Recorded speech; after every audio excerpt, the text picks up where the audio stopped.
Personal choices also means personal responsibility because you might make mistakes. But if you have the choice and you make a mistake, the mistake is your own. And maybe their closest relative or whatever. But if you turn this responsibility over to the government, to the politicians, and to the bureaucrats, or to a court, just think of some of these rulings can come down 5-4 from the Supreme Court and make a decision on some of these issues. Just think how devastating that is if they happen to be wrong. I say, yeah, but maybe they'll be right. There's too big a chance that they're going to be wrong is our problem. So this means that, yes, it's not a perfect world when you have freedom of choice and it's up to you. But along with this comes the responsibility. If you do make a mistake or you mess up your life, then it's your responsibility, not the taxpayer's responsibility.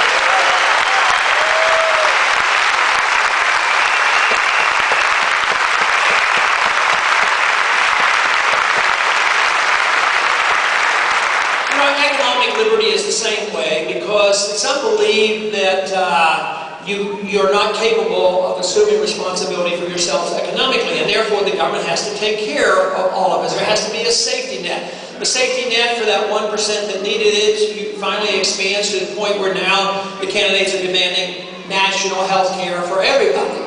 And that is the opposite way that we should be going. But economic liberty is based on the assumption that freedom is not equitable. There's not enough fairness. And the bureaucrats and the politicians know what is fair and equal.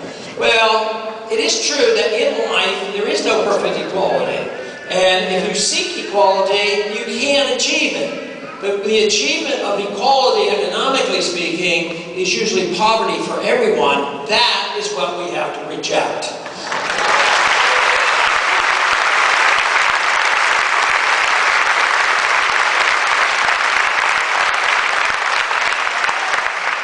But economic liberty also means that if we have a right to our life and a right to our liberty, we ought to have a right to keep some of our fruits of our labor to build up the incentive, which means that one of the first things that we will do when we have charge is get rid of the 16th Amendment and no IRS.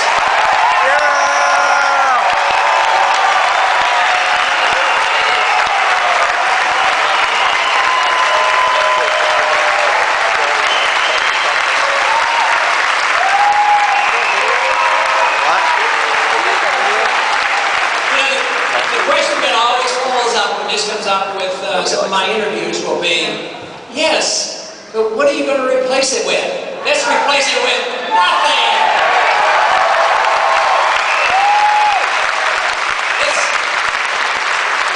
But to be honest, we have to realize that if we got rid of the income tax with today's system, the deficit's going to go up. So, in order to do this, we have to cut spending. And we start by that overseas spending.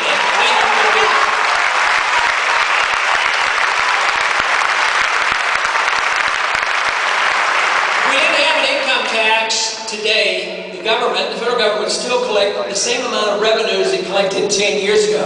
Now, don't you think that the government was plenty big enough 10 years ago? We've lived probably more than half our time in this country without an income tax. Up until 1913, no income tax. So it isn't the taxes are the issue, it's the spending is the issue.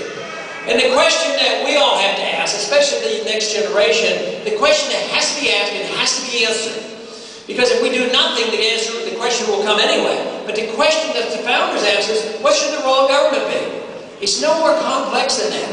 And the role of government should be minimal. The role of government ought to be to protect our liberties. That's it.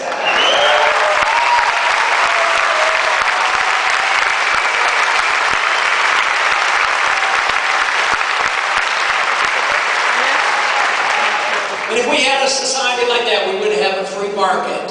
And then we would also feel an obligation to obey the law. And the law is the Constitution. The Constitution is not a perfect document. It wasn't perfect in the beginning. Some people teach in school that you have to have a living, breathing document, which is an excuse for ignoring it totally.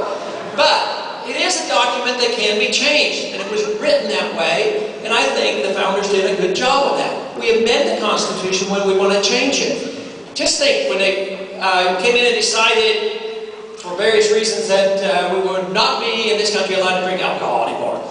They had enough respect for the Constitution that they actually thought they had to amend the Constitution, which they did. And then they repealed it when they realized how bad it was.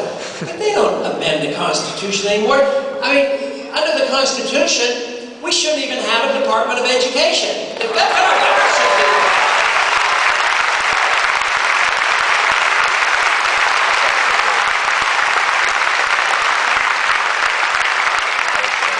Under the Constitution, it's very clear. Only gold and silver is legal tender, and there is no authority for the Federal Reserve System.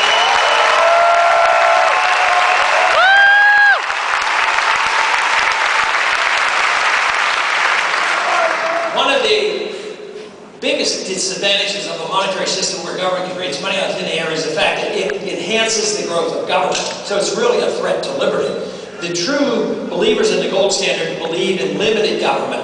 And in the early years when this was studied and debated in other campaigns, nothing in recent history, it was always working class people that liked sound money because they knew they wanted value when they got paid, and they wanted to maintain its values.